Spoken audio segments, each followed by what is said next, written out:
Hello students, good morning and welcome to DSCJ online home classes. I hope all of you are fine.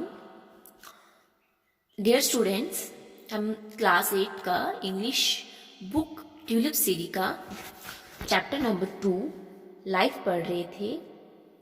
Life जो chapter है इसे श्री रामनाथ शास्त्री जी ने डोगरी में लिखा था और बाद में इसे इंग्लिश में शिवनाथ जी ने ट्रांसलेट किया था। ये हमने लेक्चर 1 में पढ़ा था। लेक्चर 1 में हमने ये भी पढ़ा था कि जो पासिंग विंड है वो डिफरेंट एलिमेंट्स ऑफ यूनिवर्स से पूछती है कि लाइफ क्या है, जिसमें स्टार्स से मून, ओशन, क्लाउड, अर्थ और लिटिल गर्ल भी है। तो पिछले लेक्चर में हमने स्टार्स, मून और ओशन के बारे में पढ़ा था कि जो पासिंग विंड है वो स्टार्स के पास जाती है, मून के पास जाती है और ओशन के पास जाती है और उनसे पूछती है कि आपके अकॉर्डिंग लाइफ क्या है, आप क्या समझते हो लाइफ क्या है। तो सभी जो है अपने अपने अकॉर्डिंग पासिंग विंड को आंसर देते हैं। जो स्टार्स थे वो अपने अकॉर्डिंग देते हैं, मून अपने अकॉर्डिंग देता है, ओशन जो है वो अपने अपने अकॉर्डिंग जो है पासिंग विंड को आंसर देते हैं। जो पासिंग विंड थी वो क्या पूछती है उनसे, लाइफ क्या है। तो सबसे पहले जो पासिंग विंड है वो स्टार्स के पास जाती है। तो स्टार्स क्या कहते हैं, स्टार्स कहते हैं कि खुद की रोशनी होना और एक खुद की अपनी पहचान होना वो लाइफ कहलाता है। वो कहते हैं कि हमारी खुद की जो है रोशनी है, हमें लगता है यही जिंदगी है। खुद पे जो निर्भर होना, इंडिपेंडेंट होना, किसी पे डिपेंडेंट नहीं होना, उनके लिए ये जिंदगी है। तो तारों के अकॉर्डिंग इंडिपेंडेंट होना ही एक लाइफ है। फिर जो पासिंग विंड है वो स्टार्स के आंसर से सेटिस्फाई नहीं होती है और फिर वो मून के पास जाती है। तो मून कहता है कि मेरे मून जिसके पास जाती है तो मून से पूछती है कि तुम्हारे अकॉर्डिंग लाइफ क्या है। तो मून कहता है कि खुद की, मेरे पास जो है खुद की रोशनी नहीं है, तो यही वजह है जो मेरे ऊपर ये काला धब्बा है। और ये धब्बा मुझे ऐसा लगता है जो एक श्राउड की तरह, उसमें मून ने अब कहा था कि ये कफन की तरह मुझे ऐसा लगता है। और साथ में मून ने अपने लाफ को एक विडो की लाफ्टर से भी कंपेयर किया था। मून ने कहा कि जिस तरह जो एक विडो होती है उसकी जिंदगी में दुख होते हैं लेकिन फिर भी वो बाहर से खुश रहती है, इसी तरह मेरे जो है जो काला दाग है, मुझे ये सबसे बड़ा दुख है लेकिन फिर भी मैं जो हूँ खुश रहता हूँ। तो इस तरह मून ने अपने आप को एक विडो ऑफ लाफ्टर के साथ भी कंपेयर किया था। बाद में पासिंग विंड जो है ओशन के पास जाती है। तो ओशन से पूछती है कि तुम्हारे अकॉर्डिंग लाइफ क्या है। तो ओशन कहते हैं खुद की लिमिट पता होना और अपनी डिग्निटी को मेंटेन करना ही लाइफ है। अपने सारे दुख और मुश्किलों को ऐसे लेना कि जैसे वो पर्ल्स और रूबीज कहलाते हों, वही असली जिंदगी है। तो ओशन के अकॉर्डिंग सभी मुश्किलों और दुखों को एक तरफ रखना और जिंदगी में आगे बढ़ना, वही जो है लाइफ कहलाता है। स्टार्स, मून और ओशन जो है अपने अपने अकॉर्डिंग पासिंग विंड को आंसर देते हैं। अब आगे हम पढ़ेंगे। अब पासिंग विंड जो है वो कहाँ पहुंचती है, क्लाउड के पास पहुंचती है और क्लाउड से पूछती है कि आप बताओ आपके अकॉर्डिंग लाइफ क्या है। फिर वो अर्थ के पास जाती है और लास्ट में वो लिटिल गर्ल के पास जाती है। तो हम सबसे पहले पढ़ेंगे जो पासिंग विंड है वो जाती है क्लाउड्स के पास। तो यहाँ पे एक पिक्चर शो हो रही है जिसमें विंड दिखाई हुई है और क्लाउड्स दिखाए हुए हैं और पासिंग विंड जो है क्लाउड्स के पास पहुंच गई। अब आप पढ़ते हैं कि जो क्लाउड्स हैं वो क्या कहते हैं। The cloud very quickly what I understand about my life is only this much that when it rumbles, it only rumbles but doesn't rain. But when it rains, it loses itself and gives away its being in joy and self-abandon. But it must know where to rain, the right place and the right time in response to the call of the parched side. For me, the real life is to rain on hills which are in dire needs of drop of water. Clouds बहुत जल्दी से answer कहते हैं, what I understand about my life only this much that when it rumbles. तो rumble होता है continue sound करना, जो बादल गरजते हैं। It only rumbles but doesn't rain. बादल कहते हैं कि जो में सिर्फ हमने ये सुना होगा कि कहते हैं ना, जो गरजते हैं सो बरसते नहीं, तो वैसे बादल कहते हैं कि जब सिर्फ गरजते हैं लेकिन बरसते नहीं। But when it rain it lose it self and give its being and Joy and self abandon. तो क्लाउड कहते हैं कि हम जो है बरसते हैं और हमें ये पता होता है कि राइट प्लेस कहाँ पे है और राइट टाइम जो है उसके अकॉर्डिंग जो है वो रेन होती है, बारिश होती है। For me the real life is to rain on hills which are in dry needs of drops of water. हमारे अकॉर्डिंग वहाँ पे हमें बरसना होता है उन पहाड़ों पे जहाँ पे सबसे ज़्यादा बारिश की जो है ज़रूरत होती है। ये हमें पता होना चाहिए, ये क्लाउड्स कहते हैं। तो क्लाउड्स के अकॉर्डिंग खुद को दूसरों की खुशी के लिए कुर्बान करना और ज़रूरतमंदों की मदद करना ही जिंदगी है। ये जो है क्लाउड्स जो है पासिंग विंड को आंसर देते हैं। अब जो पासिंग विंड है अब वो चलते चलते किसके पास जाती है? अर्थ के पास जाती है। देन अब यहाँ पे पासिंग विंड जो है अर्थ के पास जाती है। अब अर्थ क्या कहती है? अर्थ कहती है the wind tell me what is life. Wind पूछती है कि बताओ जिंदगी क्या है। The earth why are you getting into these matters, they will make you mad, but since you have asked listen for me, life is love, the flow of affection which these numerous leaves are drinking, these sprouts springing from me have to grow and give flowers and fruits. Whatever water I get from the clouds, rivers, and streams, I store it inside me in pure trust and distribute it among the thirsty. Thus, for me, this taking and giving is true life. To me, the sentiment of Mamta is a boon. तो passing wind जो है अब कहाँ पहुँचती है? अर्थ के पास पहुँचती है।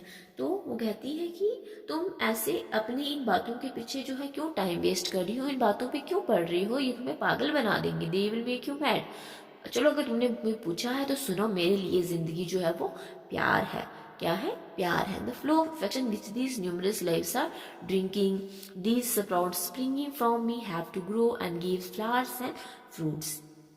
तो विंड कहती है कि मेरे लिए ज़िंदगी जो है प्यार है। जो भी मैं क्लाउड से लेती हूँ, बारिश आती है, रिवर से पानी आता है, स्ट्रीम छोटे छोटे नाले हैं, जो भी उनमें से वाटर आता है उसे मैं अपने अंदर स्टोर कर देती हूँ। तो यहाँ पे जो अर्थ है वो अपने आप को एक माँ की तरह कंपेयर कर रही है, माँ की तरह कंसीडर कर रही है। कहती है कि जिस माँ जो है वो बच्चे का ख्याल रखती है, ऐसे ही मैं हर एक चीज़ का जो भी मेरे ऊपर है, अर्थ के ऊपर है, उसका मैं ध्यान रखती हूँ। I am like the mother of everything. मैं हर एक के लिए एक माँ जैसी हूँ। हर वो चीज़ जो मुझसे निकलती है, जो भी मेरे ऊपर पैदा होता है, वो उसे मैं इक्वली जो है वो डिस्ट्रीब्यूट करती हूँ। तो यहाँ पे अर्थ का कहने का मतलब है कि हमें जो भी मिलता है, जो भी हम खाते हैं, जो भी हमारे सोर्स हैं, सारे हमें अर्थ से मिलते हैं। खाना हो गया, ऑक्सीजन होगी, जो भी हमें मिलता है वो अर्थ से ही मिलता है। तो अर्थ जो है यहाँ पे अपने आप को माँ की तरह कंपेयर करती है और अर्थ के according give and take is a life for earth. देना और लेना ही एक जिंदगी है। मेरे लिए लेन देन ही सच्ची जिंदगी है। मेरे लिए ये ममता का एक क्या है? जज्बा है। तो यहाँ पे जो अर्थ है वो अपने आप को माँ की तरह कंपेयर करती है। By now the wind is exhausted and somewhat confused too. She comprehend something meditating on what she understood and trying to forget what she didn't, when her eyes fall on a little girl who appears quite pretty and innocent. The little girl is lighting new lamp with the one that is alight in her hand. अब जो passing wind है वो थक जाती है, थकावट से महसूस करती है और कुछ कंफ्यूज भी हो जाती है और कॉम्प्रिहेंड हो गया अंडरस्टैंड। उसे अब ऐसा लगता है कि जो भी उसने देखा उसी चीज़ों को वो समझना चाहती है और बाकी जो उसने नहीं देखा उसे वो भूल देना चाहती है। लेकिन अचानक से उसकी जो नज़र है वो एक छोटी लड़की पे पड़ती है जो बहुत ही खूबसूरत और मासूम होती है। और वो छोटी लड़की जो है वो क्या कर रही होती है, लैंप्स को जला रही होती है, एक दिए से जो उसके हाथ में जला होता है उससे बाकी दियों को जला रही होती है। अब पासिंग विंड जो है उस लिटिल गर्ल के पास जाती है। The wind, who are you my dear? तो विंड उसे कहती है, मेरे प्यारे तुम कौन हो? The little girl, I am the life of this creation. तो छोटी लड़की कहती है कि मैं इस संसार की जिंदगी हूँ। The wind, what are you doing? तो पासिंग विंड पूछती है कि आप यहाँ पे क्या कर रहे हो? तो यहाँ पे पासिंग विंड जो है लिटिल गर्ल के पास पहुंचती है। तो यहाँ पे शो किया हुआ है कि जो लिटिल गर्ल है उसके हाथ में एक कैंडल है जो जल रही है और जिससे वो बाकी दियों को जला रही थी। अब पासिंग विंड उससे पूछती है, the little girl, I M only lightening these new lamps with the lamp that is alight। तो छोटी लड़की कहती है कि मैं क्या कर रही हूँ, मैं दिए जला रही हूँ, इस जले हुए दिए से जो मेरे हाथ में जला हुआ है इससे मैं बाकी जो दिए हैं उनको जला रही हूँ। The wind, and this behind you have left some lamps unlighted. तो विंड कहती है कि जो पीछे पड़े हुए दिए हैं आपने इन्हें क्यों नहीं जलाया? The little girl, those lamps have no oil in them. There is no point in lighting them now.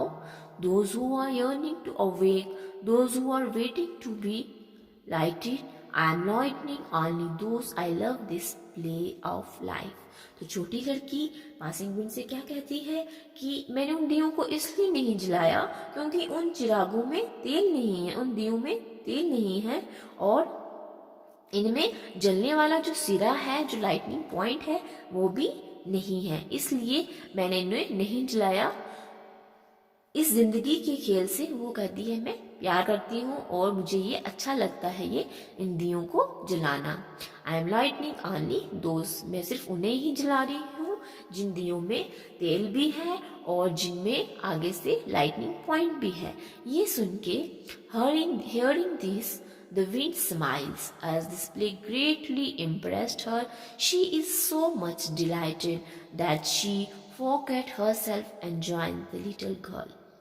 और वह सुन के जो हवा है वो मुस्कुराई क्योंकि वो इस खेल से बहुत ही खुश हुई और वो इतनी खुश हुई कि उसे बाकी सब कुछ भूल गया और वो आके उस छोटी लड़की के साथ मिल गई। तो बच्चों ये था कि किस तरह जो पासिंग विंड है वो स्टार्स के पास जाती है, मून के पास जाती है, ओशन के पास, क्लाउड, अर्थ और लास्ट में वो लिटिल गर्ल के पास पहुंचती है। सभी जो हैं विंड को आंसर देते हैं कि लाइफ क्या है, लेकिन सभी के आंसर से जो विंड है वो सेटिस्फाई नहीं होती है। लेकिन जो वो छोटी लड़की थी जो वो कर रही थी, जो वो दियों को जला रही थी, वो उसे अच्छा लगा।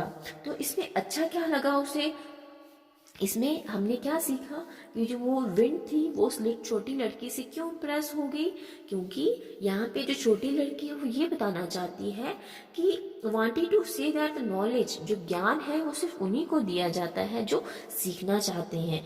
इसी तरह लाइफ जो है सिर्फ वही जी सकता है जो एक पूरे सही तरीके से जीना चाहे, जो खुशी से जीना चाहे जिंदगी, सिर्फ उसी को जो है दी जाती है। We only get knowledge when we are interested and when we are willing to learn. जब हम कुछ सीखने के इच्छुक हों तभी हम कुछ सीख सकते हैं। और इस तरह जो विंड है वो उससे सेटिस्फाई हो जाती है और वो छोटी लड़की के साथ मिल जाती है। The wind understand that the helping those who desire to live in the real meaning of life। इस तरह जो पासिंग विंड है उसे समझ आ जाता है कि जो लाइफ है उसका सही मीनिंग क्या है।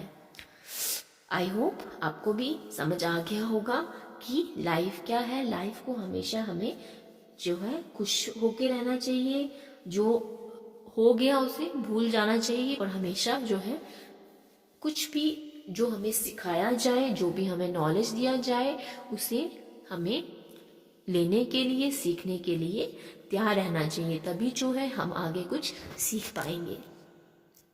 Thank you.